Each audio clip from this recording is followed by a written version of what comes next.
So hello नमस्ते it's me Deepak welcome back to another video. I hope guys तपाईँहरू सबैजना सन्चै हुनुहुन्छ होला र म पनि एकदम ठिक छु। र आजको भिडियो चाहिँ यात्रा भनेको चाहिँ दिल्ली जाने प्लानमा चाहिँ छु र म र साथी चाहिँ दुईजना चाहिँ दिल्ली जाँदैछौँ।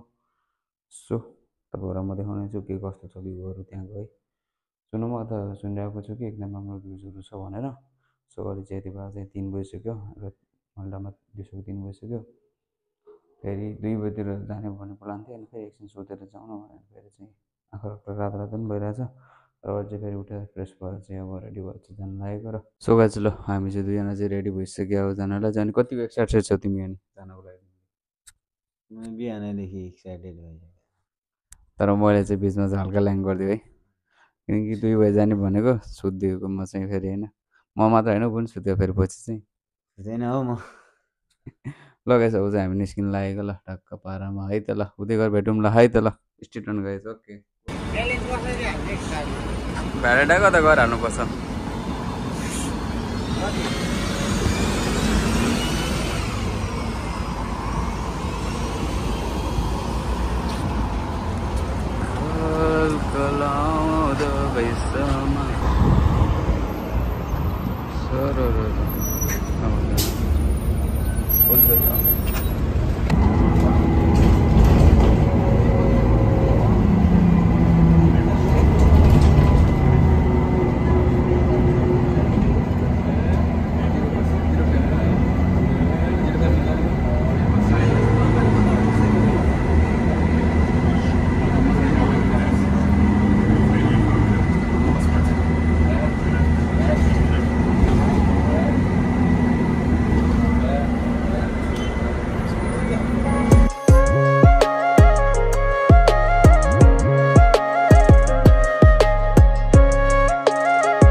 सो गाइस अहिले चाहिँ हामी चाहिँ अलमोस्ट हाम्रो डेस्टिनेसनमा चाहिँ पुग्न लागिसकेको छ र 1 आवर्सको ट्राभल्स बसमा गरियो। त्यसपछि फेरि 80-90 मिनट्स चाहिँ हिँड्नुपर्ने थियो र अहिले चाहिँ हामी अब बाटोमा हिँड्दै नै छौँ।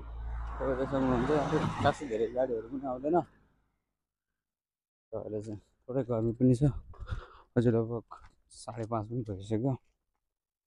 टक्क साँझको टाइम थियो तर चाहिँ अहिले चाहिँ घाम चाहिँ एकदम ढिलो डुब्छ नि, त्यो भएर चाहिँ उज्यालै हुन्छ।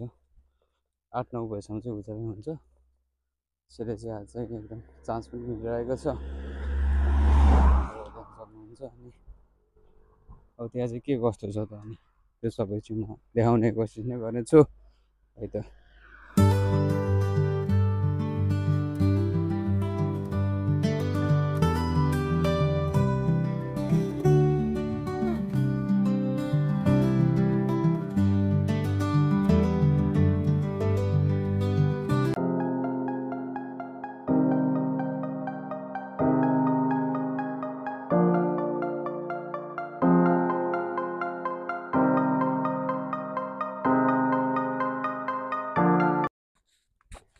अहिले चाहिँ हामी चाहिँ यहीँदेखि नै यताउतै घुमिरहेको छ तर त्यस्तो मजाको ठाउँ चाहिँ मजाको उस्तो देखिएन।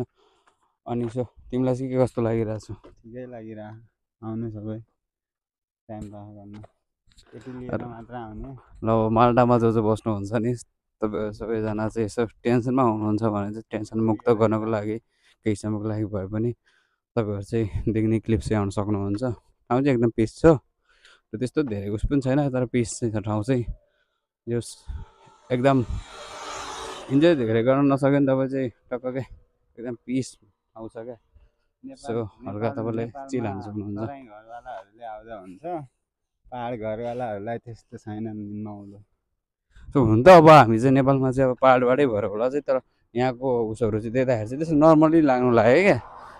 तर माल्टामा चाहिँ त्यस्तो धेरै पनि सबै घुम्ने एकदम राम्रो ठाउँ भन्ने चाहिँ अहिले चाहिँ त्यस पछि पनि देखिनँ मैले पनि होइन। सो अब 2 इयर्स चाहिँ हुन लागिसक्यो म पनि माल्टामा बसेको। त्यही हो हो यता घुम्ने त्यही नै हो, हिँड्ने मात्र हो। यहाँ चाहिँ अरू केही छैन त्यो हेर्नुको लागि चाहिँ खासै केही नै रहेनछ। गुगलको म्याप हेरेर आएको सबै देखियो र त्यस्तो मजाको ठाउँ चाहिँ रहेन रहेछ। त्यही हो सुरुमा आउँदाखेरि चाहिँ सबैलाई राम्रै लाग्छ होइन। लास्ट टाइम पनि म एकचोटि आएको थिएँ तर त्यति मजाले घुम्नु पाएको थिएन तर आज चाहिँ अलिक बढी नै एक्सप्लोर गरेको छु र त्यो चाहिँ अलिक वाउ भन्ने टाइपको चाहिँ धेरै चाहिँ छैन रहेछ त्यो नै हो तर ठिकै छ नर्मल छ इट्स ओके अब नयाँ आउने मान्छेहरूलाई चाहिँ राम्रै लागिहाल्छ होइन सुरुमा है त पाहाडबाट ल्याउने बित्तिकै यहीँ ल्याउनुपर्छ होइन अलिक बसेपछि त त्यस्तै हो आएकै दोस्रो तेस्रो दिन यतै ल्याउने घुम्न सो ल मालडामा जो हुनुहुन्छ आउनुभएको छैन भने आएर घुम्नुहोस् र अब आउँदै हुनुहुन्छ भने पनि आएर एकपटक घुम्नु होला है त बाख्रा लिएर आउने तलतिर आनन्द हुन्छ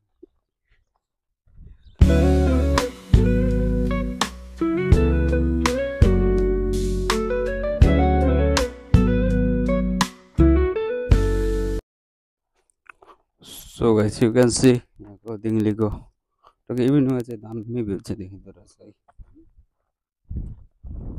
नभए पनि होइन इभिनिङमा चाहिँ बब्बाल भ्यू चाहिँ देखिँदो रहेछ कि सनसेट हुन लागेको बेलामा चाहिँ एकदम सही देखिन्छ क्या हेर्नु पनि र यु क्यान सी है त